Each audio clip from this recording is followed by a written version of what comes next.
张声优用蓝湛的声音跟领导说话。我的年假申请为何不予批准？不是年底这么忙，你看不着吗？你还要在这请假？有何不妥？太不妥了！不是你走了，谁活谁给你干？与我无关。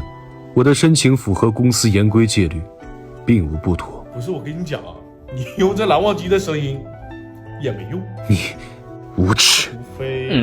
除非什么？除非你用这个声音给我讲睡前故事。我操！